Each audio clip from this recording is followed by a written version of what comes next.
April 1945. A Soviet officer enters a partially destroyed apartment building in Berlin, moving cautiously through the debris-filled corridor.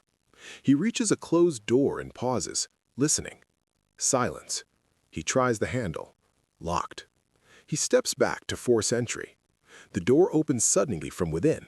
A figure stands in the doorway holding what appears to be a small black object. The Soviet officer has perhaps half a second to register the shape before the Walther PPK fires once at point-blank range.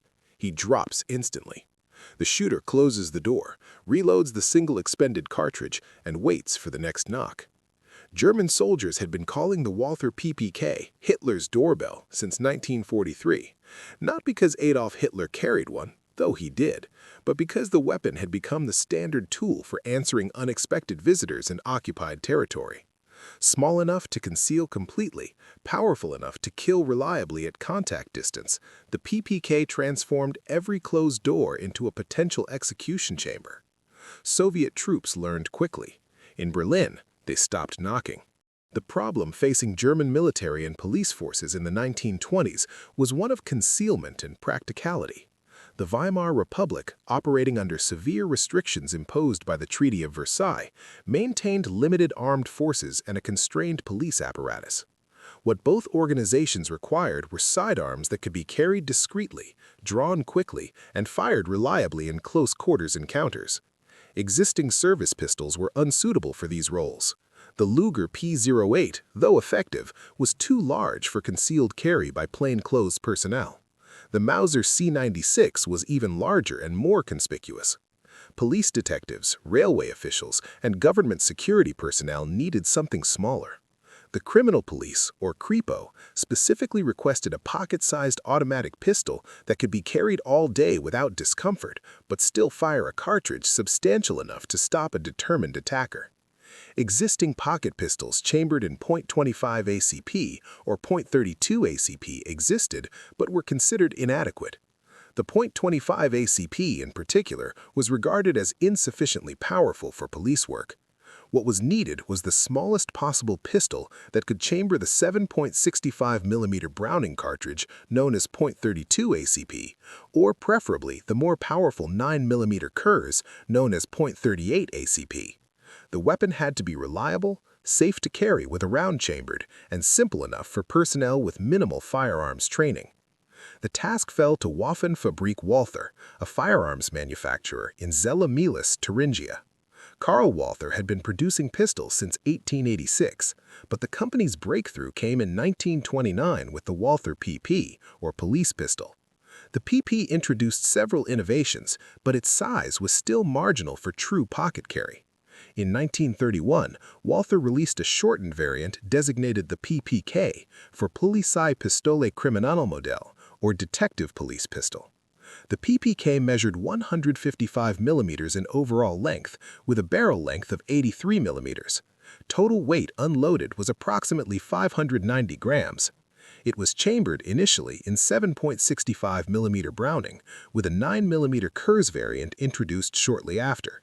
Magazine capacity was 7 rounds for the 7.65 mm version, 6 rounds for the 9 mm Kurz. An 8th or 7th round could be chambered with the magazine inserted, providing one additional shot. The pistol's dimensions were critical. It was small enough to disappear completely in a coat pocket or waistband holster, yet large enough to control during rapid fire. The operating mechanism was a simple blowback design. When fired, the cartridge's recoil pushed the slide rearward against a spring. The extractor pulled the spent case from the chamber, and the ejector kicked it clear. As the slide returned forward under spring pressure, it stripped a fresh round from the magazine and chambered it. The system was mechanically simple, with few parts to break or malfunction.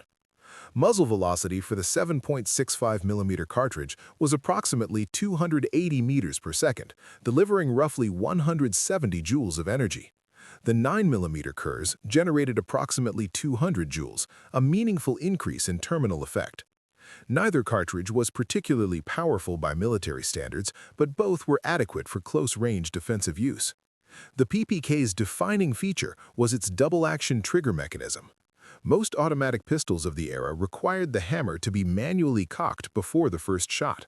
The PPK could be carried with a round chambered, hammered down, and still fired simply by pulling the trigger. The first trigger pull was long and heavy, approximately 6 kilograms of pressure, rotating the hammer back and releasing it to fire. Subsequent shots were single action, requiring only about 2 kilograms of pressure. This made the weapon safe to carry loaded, but ready for immediate use without any manual safety manipulation, though a manual safety was also provided. The PPK also incorporated an automatic firing pin safety and a loaded chamber indicator. A small pin protruded from the rear of the slide when a round was chambered, providing tactile confirmation in darkness. These features were revolutionary in 1931 and would become standard in police pistols worldwide decades later. Crucially, the PPK was exceptionally well made. Walther's manufacturing standards were high. The fit between the slide and frame was precise. The trigger mechanism was smooth and consistent. Sights, though small, were properly regulated. The weapon functioned reliably with various ammunition types and tolerated poor maintenance better than larger, more complex pistols. Early adoption came primarily from German police forces. The Kripo issued PPKs widely to detectives and plainclothes officers. State police forces purchased them in quantity. By 1935, the PPK had become the de facto standard for concealed carry among German law enforcement. When the Nazi regime consolidated power, the PPK's role expanded significantly. Gestapo officers carried them almost universally. SS personnel used them as backup weapons. Military intelligence officers were issued PPKs for operations requiring discretion. The pistol became associated specifically with covert operations and political enforcement. Operational use during World War II was extensive but poorly documented. The PPK was not a frontline combat weapon. It was a tool for specific circumstances.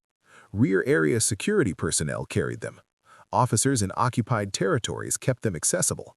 Resistance to Nazi occupation made every occupied city potentially hostile territory, and German personnel learned that threats could materialize suddenly at close range.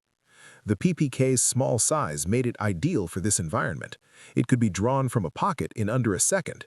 It could be fired accurately at ranges from contact distance to perhaps 10 meters without significant training. Beyond 15 meters, accuracy degraded rapidly due to the short sight radius and minimal sights, but most defensive encounters occurred at much closer distances. The weapon's lethality at contact range was undisputed. A 9mm Kurz round fired into the torso at 1-meter range was almost invariably fatal if it struck vital organs. The 7.65mm round was somewhat less reliable, but still effective. Multiple shots could be fired rapidly, and the double-action trigger meant the weapon could be drawn and fired in a single motion. The nickname Hitler's Doorbell emerged from urban combat conditions in Eastern Europe and later in Germany itself. Resistance fighters and Soviet forces conducting building-to-building fighting developed tactics specifically around closed doors. A knock or forced entry provided a moment of exposure. German defenders, particularly in the final months of the war, learned to exploit this vulnerability. A soldier positioned beside a door, PPK in hand, could fire immediately as the door opened. The small pistol was perfect for this role. It did not require aiming at such close range. It produced minimal muzzle flash in confined spaces. It could be held in one hand while the other operated the door. Soviet accounts from the Battle of Berlin described this tactic repeatedly. German soldiers, often wounded or cut off from their units, would barricade themselves in apartments or basements. Soviet troops attempting to clear these positions would be met with PPK fire at point-blank range. The casualties were typically single shots per encounter, but across thousands of buildings, the losses accumulated. Soviet forces adapted by using grenades first or firing through doors before entering, but the psychological impact of the PPK ambush persisted. Comparison with Allied and Soviet compact pistols reveals the PPK's advantages.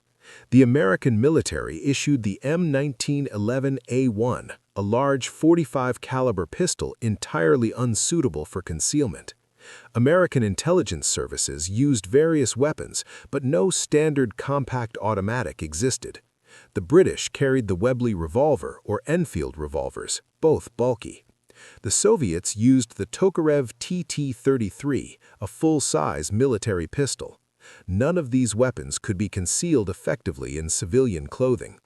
The closest equivalent was the Browning Model 1910, a Belgian design in 7.65 millimeters, widely used across Europe. The Browning was similarly sized to the PPK, but lacked the double-action trigger and loaded chamber indicator. It was also less robustly constructed.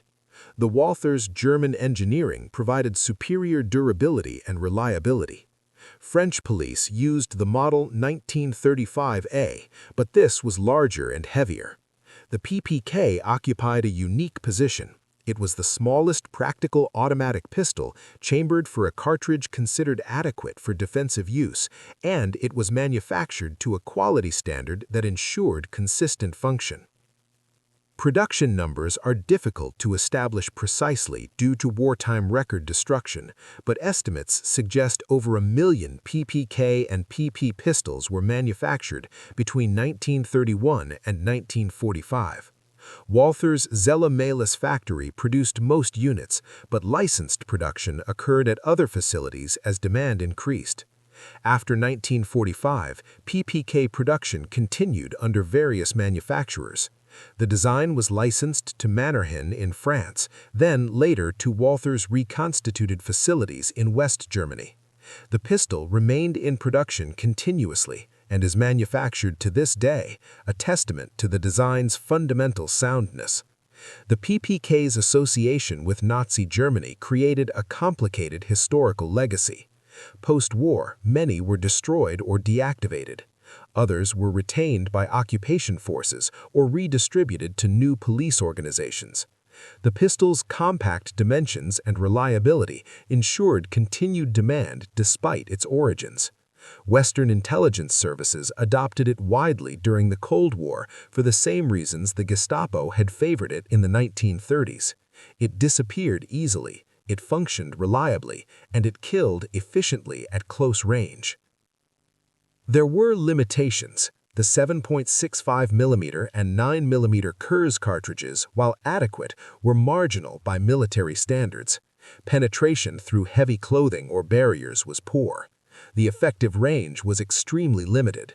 The short barrel meant velocity was lower than that of similar cartridges fired from full-size pistols, reducing terminal performance. The small size also made the pistol difficult to shoot accurately under stress. The short sight radius and minimal sights required practice to use effectively beyond point-blank range. Recoil, while manageable, was sharp due to the light weight. Sustained shooting was uncomfortable. The magazine capacity of 6 or 7 rounds was limited compared to larger pistols. Reloading required fine motor skills that could be difficult under combat conditions. The double-action trigger pull, while safe, was heavy enough that first-shot accuracy suffered unless the shooter was well-trained. These limitations were acceptable for the PPK's intended role, but made it unsuitable as a primary combat weapon. The psychological dimension of the PPK's reputation is worth examining. Soviet and Allied troops came to associate the small black pistol with summary executions, assassinations, and ambushes. Finding a PPK on a captured or dead German soldier immediately identified that individual as intelligence, security, or police personnel, rather than regular military. This had consequences. Soldiers carrying PPKs were less likely to be treated as regular prisoners of war. The association was not entirely unfounded. The PPK had been used extensively by Einsatzgruppen and other units involved in atrocities in Eastern Europe. It had been the weapon of choice for executions, particularly of individuals already restrained or confined. The pistol's size made it easy to conceal until the moment of use, and its relatively quiet report in confined spaces made it suitable for executions in buildings or vehicles where louder weapons would draw attention. This history ensured the PPK remained controversial long after the war ended. By 1945, PPK production had effectively ceased as Germany's industrial capacity collapsed. Existing weapons remained in service until captured or destroyed. Many PPKs were taken as war trophies by Allied soldiers.